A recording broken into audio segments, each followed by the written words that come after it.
Hello everyone, I am Ajay Singh. Okay, तो हम आ चुके हैं हमारे इलस्ट्रेशन नंबर 12 पे। और ऐसे टाइप के सम आते हैं बोर्ड में 5 मार्क्स का। पार्ट 1 है ये स्टैटिस्टिक का, और कंपलसरी ऐसे सम आने वाले हैं। लास्पियर्स, पास्चेस एंड फिशर्स इंडेक्स नंबर, ये तीनों तीन जिसमें आपको साथ में काउंट करना पड़ेगा। ओके, तो प्लीज ध्यान दे दो, ये इस साल बोर्ड में ऐसे टाइप के सम 5 मार्क्स में आने वाले हैं। ओके, तो आपको इंडेक्स नंबर फाइंड करना है for the year 2016 with the help of Laspeyres, Paasche's and Fisher's method के फॉर्मूला के हेल्प से, जिसमें हमको 2015 को बेस ईयर लेना है। ओके, तो let's start our sum. Okay, 2 साल है, देखो इसमें थोड़ा ध्यान देना। हाँ, 2015 इधर दिया है और 2016 इधर दिया है, तो इसमें एक चीज़ का ध्यान रखना कि भाई इसे जल्दी जल्दी में इसे बेस ईयर मत लेना और इसे करंट ईयर मत ले लेना कि भाई ये सोचा कि आपने भाई इस साइड आया है तो इसे बेस ईयर ले लूँ। ओके, हमारा बेस ईयर है 2015, तो ये हो गया हमारा बेस ईयर। ओके, और ये हो गया हमारा करंट ईयर। ओके, अब करंट ईयर के हिसाब से डेटा दिया है। ओके, करंट ईयर में क्या आता है? करंट ईयर के प्राइस को डिनोट करता है P1 और करंट ईयर के क्वांटिटी को डिनोट करता है Q1। तो ये जो कॉलम है हमारा, ये जो सॉरी आई मीन ये जो पहला है, ये हमारा प्राइस का क्या हो जाएगा? ये P1 हो जाएगा। और ये क्या हो जाएगा? ये हो जाएगा Q1। और ये बेस ईयर है तो ये हो जाएगा P0 और ये हो जाएगा Q0। ओके, अब इसे आपको अच्छे से इंटरप्रेट करना है नीचे। तो देखो ये सब चीज़ आइटम है और उसका जो यूनिट है उसे तो लिख दिया।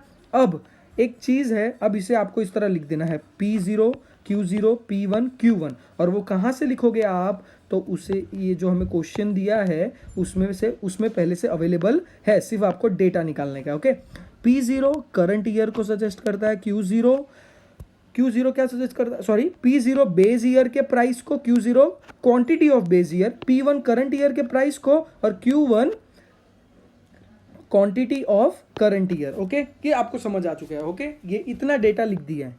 ओके, अब फॉर्मूला के हिसाब से हमें क्या चाहिए? P1 Q0, तो सबसे पहला हमने बना दिया P1 Q0। फिर हमें क्या चाहिए? P0 Q0, तो P0 Q0 का एक कॉलम बना दो। फिर पैशेस के हिसाब से हमें क्या चाहिए? फॉर्मूला के हिसाब से P1 Q1, तो इधर हमने बना दिया P1 Q1। और हमें एक चीज़ की क्या ज़रूरत है?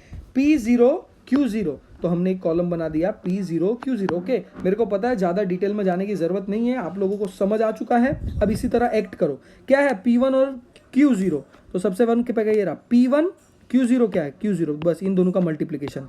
140 ज़ा 40, 1244 ज़ा 528, मतलब P1 और Q0 का मल्टीप्लिकेशन। P0 Q0, तो ये रहा P0 और Q0 कहाँ है? बाजू में ही है, तो ये दोनों का मल्टीप्लिकेशन। इन दोनों का मल्टीप्लिकेशन का आंसर हमें यहाँ लिखना है। अब क्या है? P1 Q1, तो ये रहा P1, ये रहा Q1, तो इन दोनों का मल्टीप्लिकेशन। ओके, है ना इजी? और लास्ट में P0 Q0, तो ये रहा P0 और Q1, तो मतलब ये नंबर और ये नंबर का मल्टीप्लिकेशन और उसका आंसर इधर।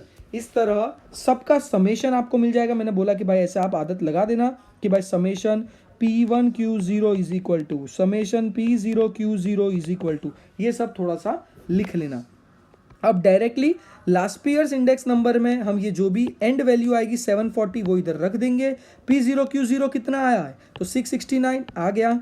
तो लास्पियर्स इंडेक्स नंबर हमारा कुछ अप्रॉक्स इतना मिल जाएगा। पास्चेस का भी हमने ये रहा P1 Q1 और P0 Q1। ओके, इस तरह फॉर्मूले में अप्लाई करके हमें ये इस तरह का आंसर मिल जाएगा। अच्छा, एक चीज़ है कि अगर लास्पियर्स इंडेक्स नंबर से हम करें और कंपैरिजन करें तो प्राइस है वो 10.61% से इंक्रीज हुआ है। पाशेस के हिसाब से भी 10.16% से प्राइस इंक्रीज हुआ है या फ्लक्चुएशन या वेरिएशन आया है प्राइस में। और लास्ट में आता है हमारा फिशर्स इंडेक्स नंबर, जो कि एक आइडियल मेथड है और जो ये दोनों के मेथड को अकाउंट में लेता है। ओके, अब इसमें क्या है? IL मतलब index number with the help of Lasches method, sorry Laspeyres method, हो गया थोड़ा सा गलती। अब ये 110.61 और दूसरा 110.16, मतलब IL और IP को मल्टीप्लाई कर देना है और रूट कर देना है, सिंपल।